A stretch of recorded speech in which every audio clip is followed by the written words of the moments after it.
the survey article that came out from the Clinician transition a few weeks ago, the top two reasons for transitioning out were the insufficient compensation and the lack of opportunities for growth.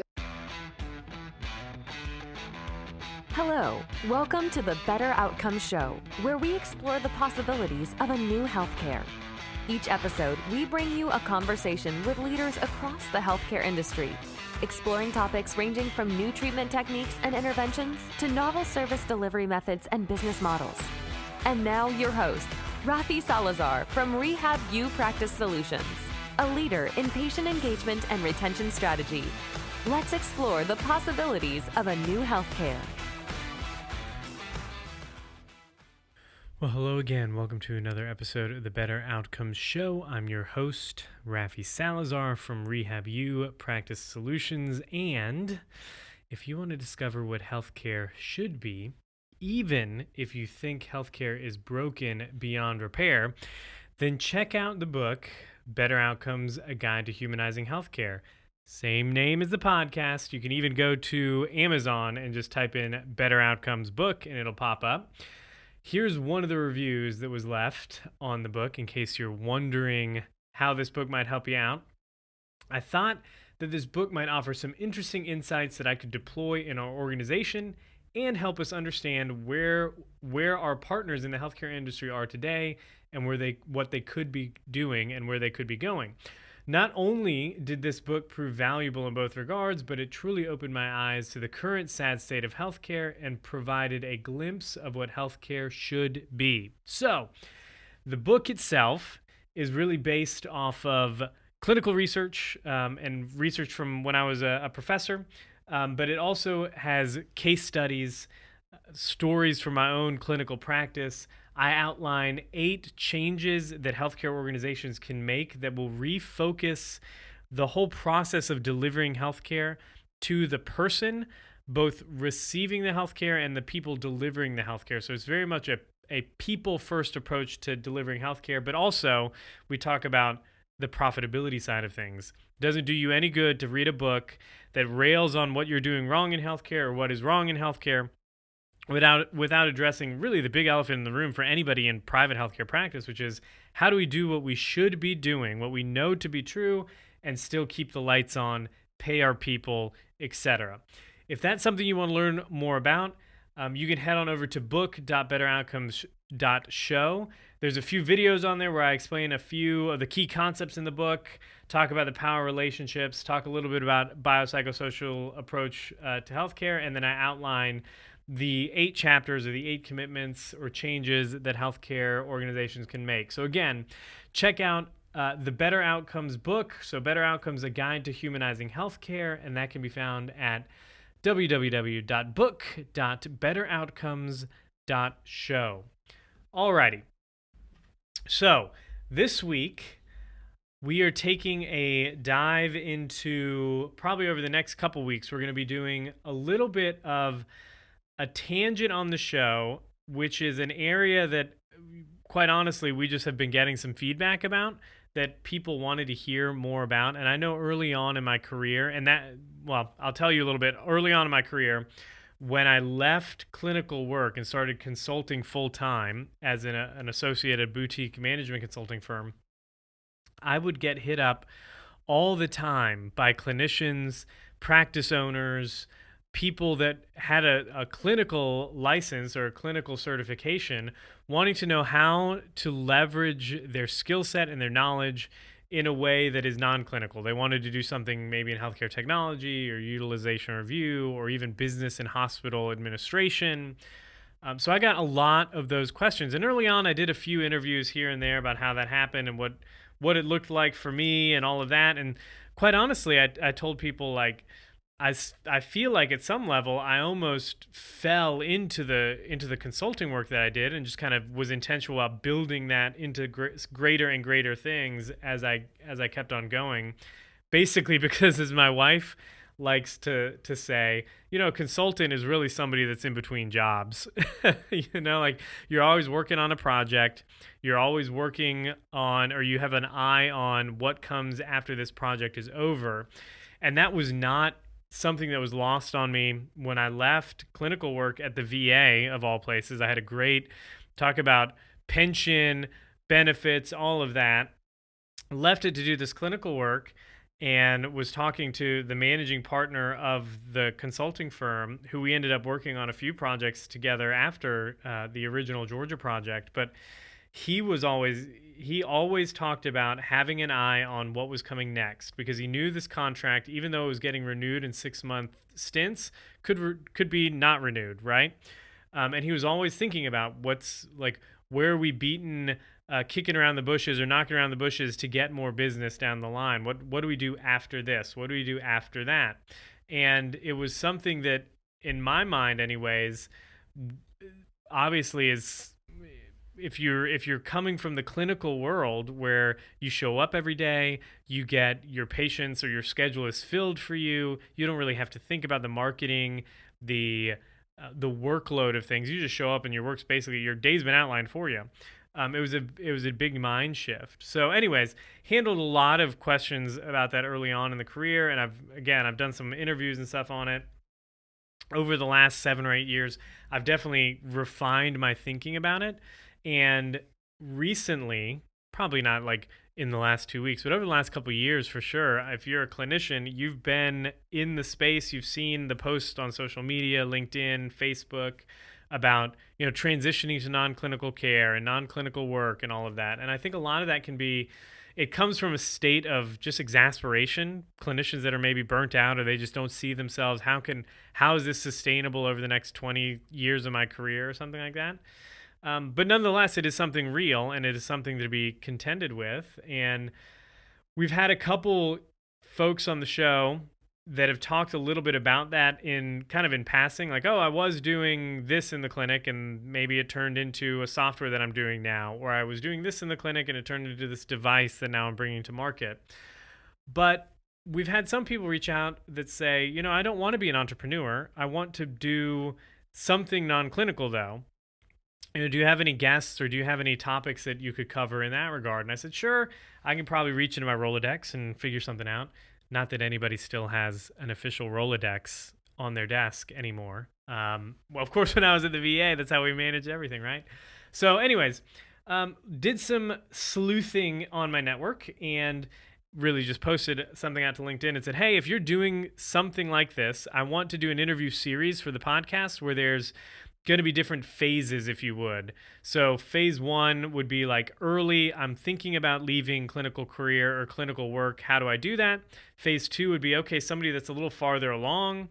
Phase 3 is going to be maybe somebody that did take the step into entrepreneurship, and then maybe taking the phase 3-2 would be somebody that found their way into corporate, or maybe business administration or hospital administration or something like that. Something where they're not physically treating patients anymore.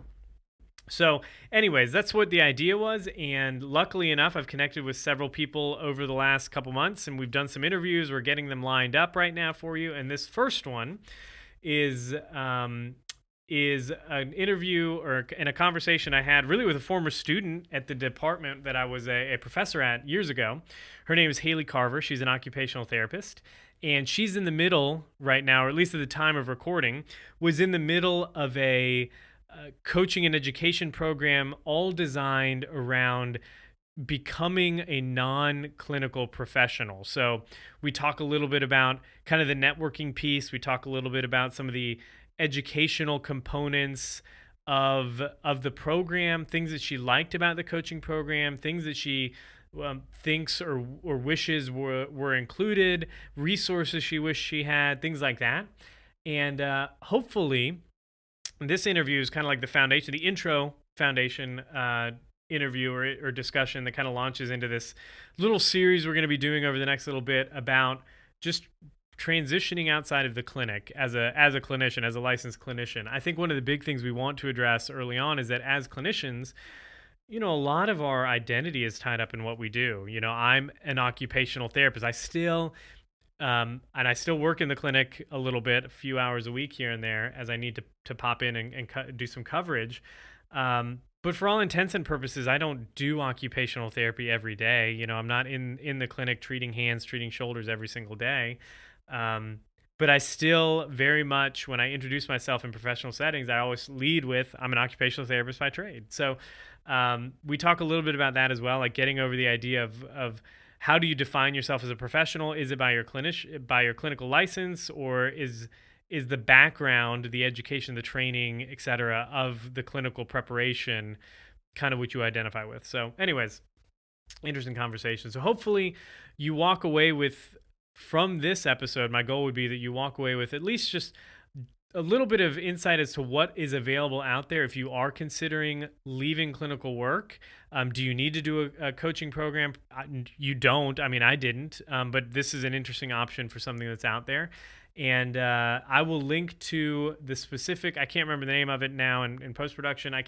I will link to the specific coaching program that Hayley's in case you want to go check it out. I'm not affiliated with them in any way. I think there are a couple occupational therapists themselves that run it. So, I'm partial in that regard because we have the same profession. Other than that, don't know anything about them other than what I've talked to Hayley here. So without further ado, here's Hayley Carver talking about making the transition from in-clinic work as a clinician or a staff clinician to preparing yourself for a non-clinical career. Well, hey, Hayley, welcome to the show. How are you? Hey, thank you. I'm glad to be here. Thanks for having me. Yeah, I'm excited. It's always nice to connect with previous students, but I'm excited about diving into the whole idea of transitioning out of clinical work into non-clinical and tech-focused roles. But before we do that, tell us a little bit about yourself, your clinical background, and kind of what brought you to what you're doing now. Yeah, for sure. So I'm Hayley. I'm an occupational therapist. I got my exercise science degree at Kennesaw State University in Atlanta, and then I went to Augusta University for my master's in occupational therapy and graduated in 2020 during the COVID years. And I worked for the past 3.5 years in the inpatient rehab setting, where I worked with patients transitioning them back into the community, doing a lot of family trainings, home evaluations, community reintegration outings, really just trying to increase the discharge to community rather than SNF. I worked with a bunch of diagnosis, neuro, ortho, complex trauma. So I got like really good experience in that setting. Um, Obviously, during that time, I noticed some gaps in the healthcare system as well. So, just a lot of readmission rates from patients, poor health literacy, um, kind of missing the holistic aspect of care. So, not really focusing on the patient's mental health, which was super important to me. I always tried to include that in my sessions. But ultimately, when it comes down to it, it's no surprise. Just like the survey article that came out from the Clinician transition a few weeks ago, the top two reasons for transitioning out were the insufficient compensation and the lack of opportunities for growth. And that ultimately is what it's come down to for me. But I guess the biggest thing was just I felt like a pull. My intuition was just telling me that I could be used for something greater. And I really wanted to advocate for the profession of OT and reach clients on a broader scale, not just in the clinical setting. So, Yeah. Yeah. I always tell people, like, when you're in the clinic, not to negate it, but because it can be powerful, but you're often making like a one-to-one, it's a relationship, it's a life change. You might be making a real impact on one individual patient. But I think what I hear you saying is you're looking at kind of how do we make systemic changes? How do we influence populations of people, et cetera, right? because And I had a lot of great one on one. I still keep in contact with a lot of my previous clients. I really do value those relationships that I made, but it starts to get a little like scary almost that like there's so many people out here that need help, and I'm only one person. How can I reach more people? So yeah. And I'm assuming that's what prompted your desire to kind of step away, because you've stepped away from full-time clinical work, right? And now you're moving more towards something else. yes, so I knew that I wanted to step away about a year ago, but you know how it is, you get Yeah. comfortable, you go to work every day, and I can't speak for everybody, but I'm so like type A and just like get really comfortable. And that's what I did. And, I started to get down on myself and was just thinking, if you really want to make a change, like you have to get uncomfortable. You have to be Yeah. willing to get uncomfortable to level up. And that's essentially what I'm doing. So I left my job in May. to pursue full-time, getting a job somewhere else, which is a full-time job in itself. But I went to the AOTA conference back in March in Orlando, and one of my friends that's an occupational therapist introduced me to Kylie, and she is an occupational therapist that transitioned to health tech. And her and Lauren Sheehan teamed up to make collective coaching. It's a 12-week cohort. We meet every other Wednesday, and it's a live course, and they teach us basically how to transition from clinical roles into non-traditional settings in health tech, and it's been great so far. Yeah.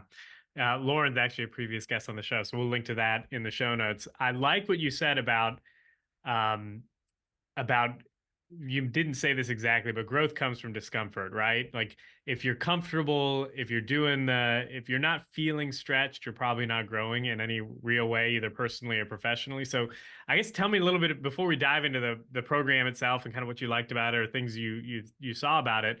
Um, Tell me a little bit about like maybe some of those, maybe it was specific fears or concerns or worries as you were planning on major like pulling the ejection lever Yeah. from full-time clinical work, because I'm assuming there's more than just the, oh, what am I going to do, right? Like there's, I'm sure, specific little thoughts or maybe anxieties that you had about it. Oh yeah, so it always goes. It's always something deeper, right? So Yeah. really, like on personal and professional level, I was kind of just looking at my life. I reached all of my goals per se. I'm so used to just having everything planned out. You go to high school, you get into college, then you pass the GRE, you get into OT school, you pass the boards, you get your job. And I was kind of looking around like, is this it for me? I don't really feel like, I'm growing that much. I want to be able to do something else kind of in all aspects of my life. And I've always wanted to just wait until everything is perfect to get started. And I'm realizing that that's not how life is, and that's completely okay. You don't have to know everything before you get started. And so that's just kind of like the common theme in my life right now, I feel like, in every aspect. So it's really scary, just like agreeing to do this podcast. I really wanted to do it, and it's not bad. Like I'm surviving. Like it's fine. Like you have to be willing to get uncomfortable to level up. Yeah, yeah. I always tell people like, and this is not my idea, it's somebody else's, but like never let perfect be the enemy of good. A lot of times we're there, we might be stretched to reach those skills or to take that next step. But it's the idea of wanting perfection that really holds a lot of people back. And then and there's the fear of failure too. Like what happens if I do this move, I'd make this move, it's public, like people know I'm quitting my job or they know I'm going to do this thing or the other. What happens if it fails, right? Yeah, I think you just have to be willing to just, if it fails, it fails. And, that's one thing that's kind of making me feel a little bit better about it is like the hospital will always be there. Like Yeah. I do love patients. I love working with patients. If something were to happen, like I still have my degree. Like it's not the end of the world. I rather take the chance and be stuck, where I'm at. Yeah. Yeah, that's great. The worst thing that happens is you go get a job. My wife and I, when I first got the clinic, and I was like, man, we're losing money. Payroll's tight. She's like, what's the worst thing that happens? I was like, well, I guess I have to go like work for somebody else. And she was like, yeah, you can do that. It's true. Like Yeah. you can do that. Like worst case scenario, you've got skills, you've got a license, you got a professional experience, you'll be fine. Right. So, tell me a little bit about then, you don't need to go into like all the weeds about the program, the coaching program, because I'm sure there's many of them out there for clinicians. But tell me a little bit about some of the benefits you've seen in going through a coaching program. Like maybe it's specific skills, maybe it's just a network. Like what are the benefits that you've experienced going through a coaching program? Yeah, so like I said, I met Kylie at AOTA. She agreed to do a Zoom with me, like a meeting when she got back to Austin. And it was no gimmicks. Like she was like, I'm not trying to sell you on this program. I just want to like talk to you. And I was like, wow, that's so nice of her. And I looked more at the program. I didn't really look around at other ones. I know there's a lot out there, it seems like now. But what I liked about theirs was you meet live every other Wednesday for 12 weeks. So it's not something where they send you a PowerPoint and you go through it yourself. They're actually doing it with you. There's others in the program. I think there's 7 of us in this cohort. And really just like the sense of community that it builds, because we're all pretty much like the same. We're OTs, PTs, speech, And we all have like-minded goals. So it's nice that they do the one-on-one sessions. They also have where you can do one-on-one sessions with them, but they give us accountability buddies. So each week when we're not meeting for a live course, we meet up with our accountability buddy and kind of go through some things. But I think the biggest thing that I'm learning is that it's all about networking. It's all about the connections, building the community, which has been a challenge to learn. Like LinkedIn, we didn't really learn much about Yeah. that in school. We just made one and that was it. So it's kind of been a learning curve. I feel like I'm an older adult learning how to use social media for the first Yeah. time. Like it's good. Just like I said, stepping out of your comfort zone, building a community is definitely, I feel like, one of my strong suits. I'm able to connect with people. I like talking to people. So it's just kind of getting in, building on their network, which is another great thing about the course is Lauren and Kylie have huge networks and they know a lot of people. And they're not afraid to connect us with people they know. Yeah. Yeah, it's funny, previously being at the university, I remember like I didn't teach this course, but it was like their professional development or it was like next steps, career. I can't remember what the name of the course was, but like one of the things they made everybody do was everybody's going to get a LinkedIn and they're going to quote unquote like get ready to build their professional network. And I always saw it as like, holy cow, like LinkedIn, this is 10 years ago now when I was starting 12 years ago. Like I've applied for one job, two jobs in my whole career. One was for the VA and one was for the university because they were state agencies or governments and I had to go through the application process. Other than that, like LinkedIn has gotten me all of my consulting gigs, all my employed work when I was an employee. Like the power of networking cannot be understated. And yet the most we're doing for our students is like build yourself a LinkedIn profile and then start connecting with people. It's like, no, you need to be more intentional about it than just Yeah. putting your resume basically on LinkedIn, right? Yeah, especially for clinical, I've realized, I mean, there's definitely, since I've been on LinkedIn, more clinical people than I figured there would be. But a lot of my friends still that are OTs, they're like, LinkedIn, like, what do you do on there? And I'm like, yeah, it's like a whole different world. And I mean, essentially, if you are working a hospital job, like you don't need to go on LinkedIn. You can just apply, through another site. But Yeah. if you really want to network, that's what you have to do. Yeah, and it's funny, a lot of times like those opportunities come from like connections of connections, like those second or third degree connections where maybe you don't know them specifically, but you know somebody who knows them and they're either connecting you or they see you through that. That the first consulting gig I ever got was somebody reached out to me. They said, "Oh, so and so, said I should reach out." Like boom, done. Um, have they given you any like specific tactics or tricks or strategies for leveraging platforms like LinkedIn in this program? Yeah, definitely. So I'm only in like tonight will be our third session. So I'm only about halfway through the program now. But so far, we've learned a lot about LinkedIn, reaching out to people, making connections, doing informational interviewing, which has Yeah, been great. I didn't know that people would be so willing just to like have yeah, a conversation with you, which is awesome. I really appreciate that. It's just great to build a community. And like you said, you just have to put yourself out there. It might be a company that doesn't even have a job listed, but if you have a conversation with them, they could either keep you in mind or maybe open something up for you.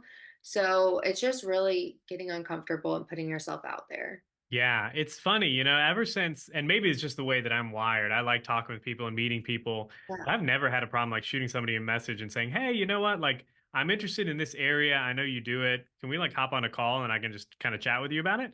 But it is surprising to me how many, and I do this with students too. I don't know if you remember me doing this to you when I was leaving the university or something like that, but I always say like, if there's anything I can ever do for you is y'all go out on you start your clinical careers or your career in OT, just reach out to me, shoot me an email. I'd be more than happy to talk. And I think I've done this to 250 plus students, and I think like maybe half a dozen have actually taken me up on it. It's the amount of people that just or maybe they're scared, like you said, they're uncomfortable about it. They don't want to, whatever it is, they feel fearful about maybe getting rejected. They're not going to reach out. And the people that actually make the moves that do something successful or like reach success, quote unquote, are often those people that have just they've taken the risk of reaching out and saying, hey, you know can I have a conversation? Worst thing that happens is they say no, and you're in the same position as you were before, but you're not going to be materially damaged by by reaching out, right? Definitely. I think at least for me, I think I get in my head sometimes of just making sure it's like the perfectly written email, making Yeah, sure that I'm like stepping on any toes. And it's like, I think a lot of us just crave like vulnerability or authenticity now. It's yeah, just like, just reach out, just be yourself. And I love personally connecting with people. So even if I know it's not going to be, a transactional thing, it's just like, I just want to make connections, talk to people that have the same interests as me, and you never know what can come of it. So, yeah. Yeah, it's funny. I remember the first few times I was writing emails, it's like going back and forth, it's like 30 minutes for like a 2-line email. Is this right? yeah, it's horrible. The best framework I ever got from this came from a guy named Blair Enns. He runs Win Without Pitching, but he's a big fan of putting in there, like keeping it simple, 2 or 3 lines. And then you give whoever you're sending the email to the option to opt in or opt out. So at the end, it might be like, hey, Hayley, my name's Rafi. I'm an OT. I'm really interested in learning how you've, navigated this coaching program or something, whatever it is. And then he ends it with like, feel free to say no if the timing isn't right or if you're super busy, but would you be open to having a conversation about XYZ, about whatever it is? And most of the time, people will respond to that. They'll either respond with like, "Yeah, hey, I'm super busy now, but reach out in like a month or in 2 weeks, or I'm working on a big project now. Reach out after it's done," or they'll reach out and say, "Yeah, sure, absolutely."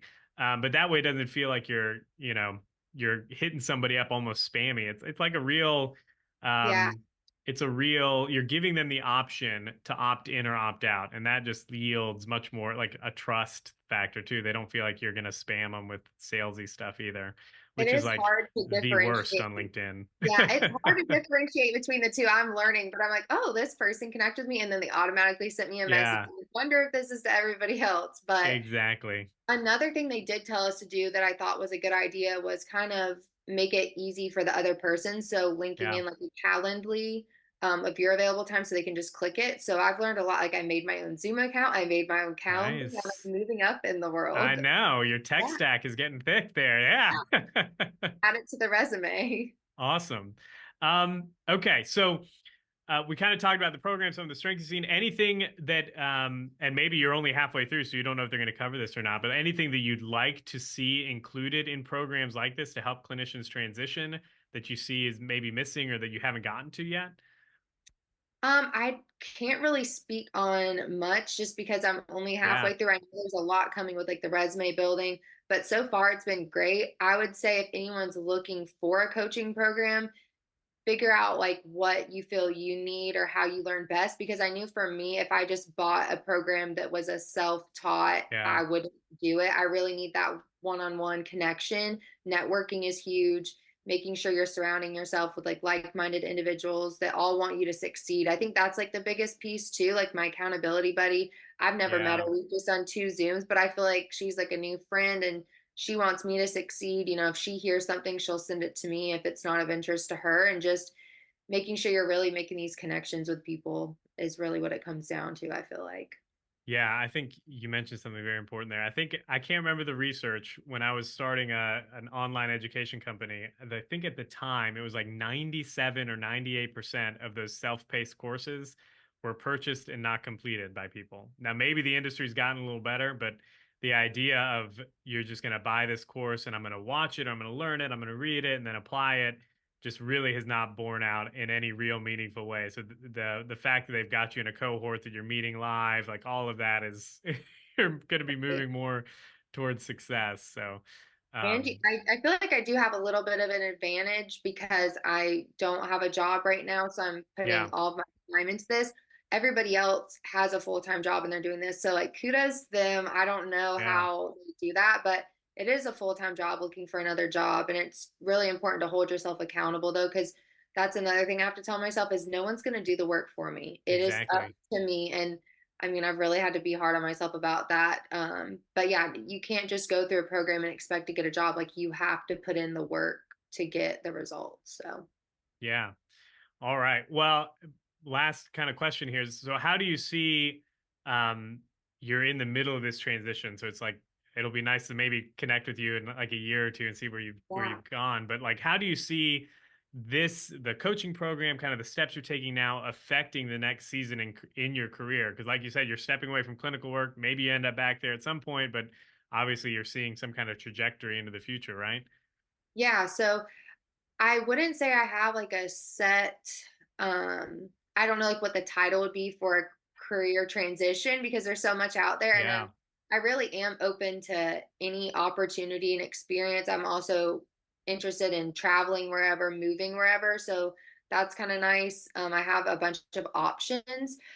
I guess really just like honing in on my interests and figuring out like where I want to go. So I really enjoy aging in place, like older adults, community reintegration, even like justice based OT, mental health. So I'm really open to everything. I feel like the program is just going to help me make connections, reach out to people that have like minded goals. And maybe someone will even like see this or see a post on LinkedIn and say, oh, like maybe she would be good for this role. We can connect. So I'm really just trying to keep networking and seeing what's out there and what's available and just keeping my options open, my mind open to what all I can do.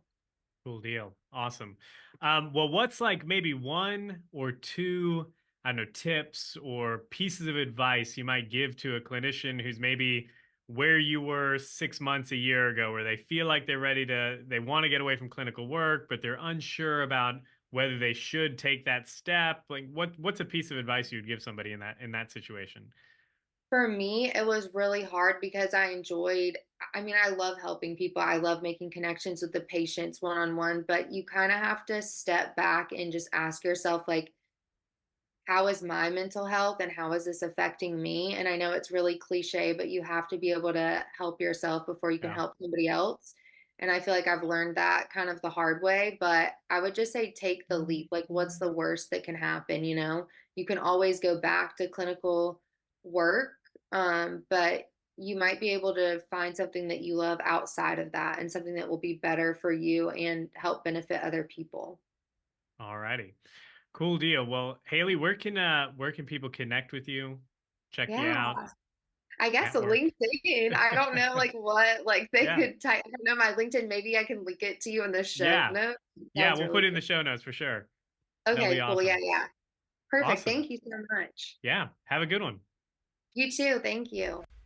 Well, I hope you enjoyed that conversation about transitioning from clinical work as a clinician into non-clinical work.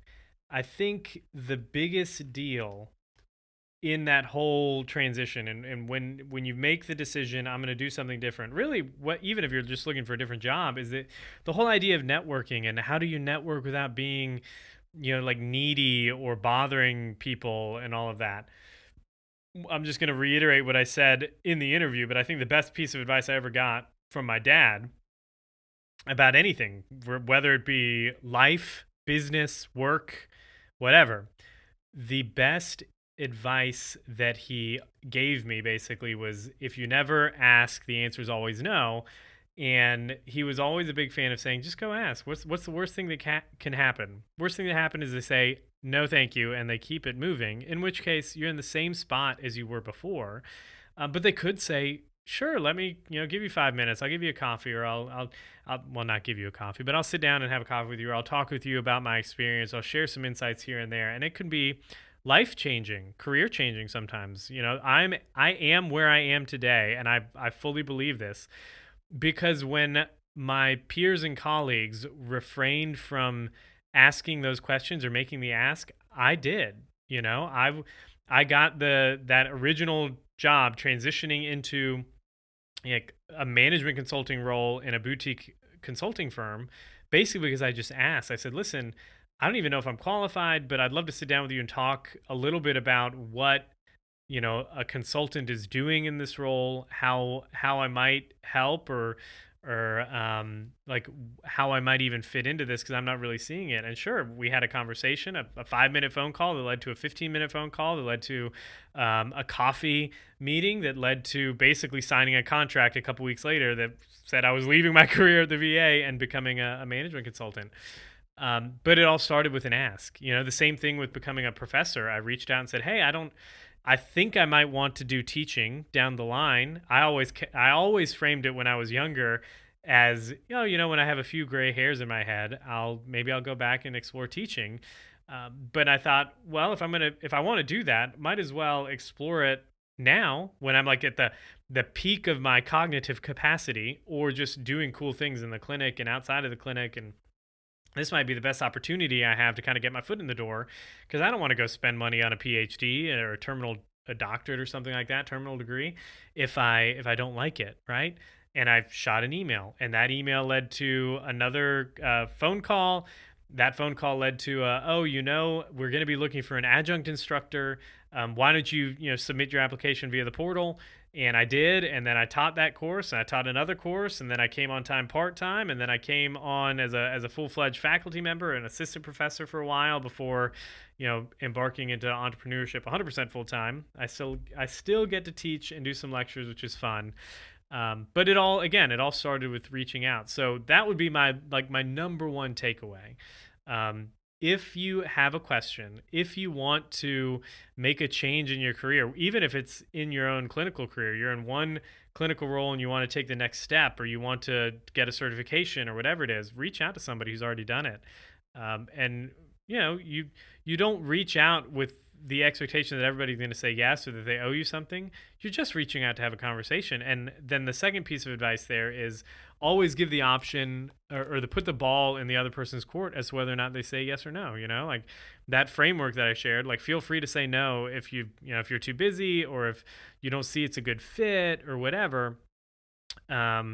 Has been really, really beneficial for me as well. Like most every email that I send that's a outreach email of some kind is like, feel free to say no if you think, you're busy or you're tied up or whatever, but I'd love to have a conversation with you about XYZ, or I'd love to do XYZ, or maybe we can do, work on this product together, or whatever it is, project. So anyways, those would be my two pieces of advice. Ask. If you never ask, the answer is always no.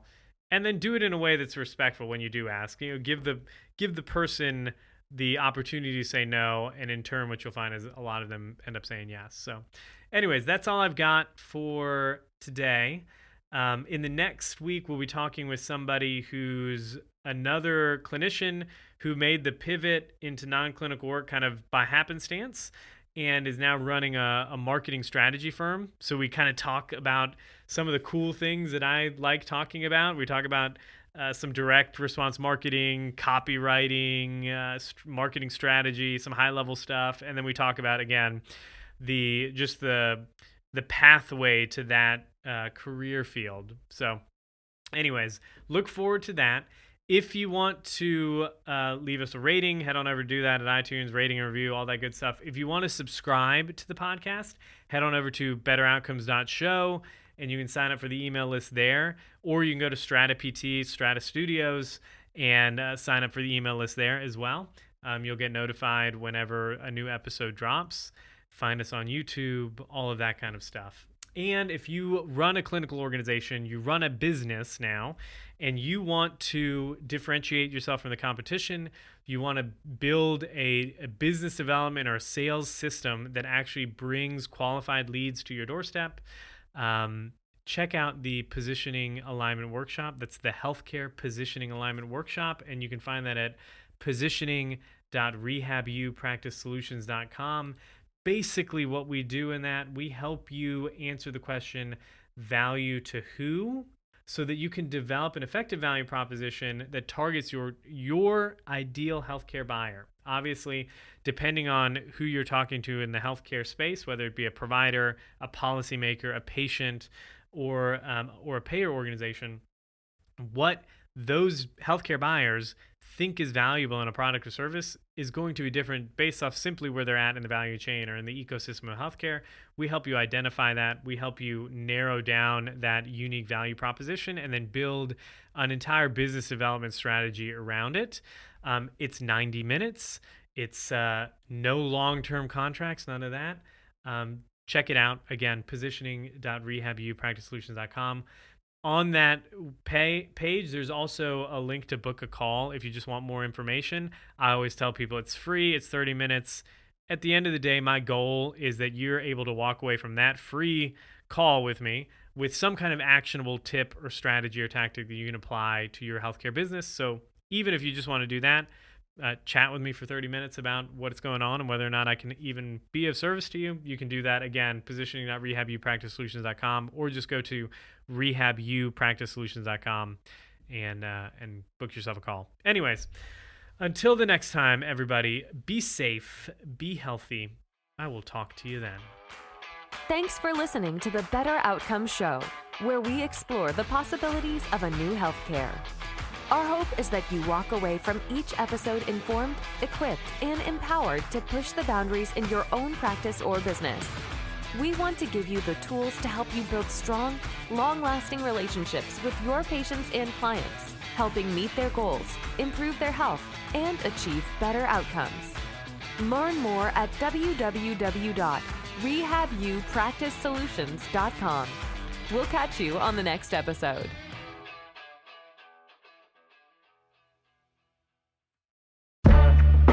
Thanks for listening to another episode of the Better Outcomes Show with Rafi Salazar. This episode is brought to you by Strata PT. Strata PT is a single EMR platform and revenue cycle management service for physical, occupational, and speech therapy practices that helps you achieve a 99.99% reimbursement rate. If you'd like to learn more about Strata PT and see how their EMR and RCM works, head over to stratapt.com to book a demo.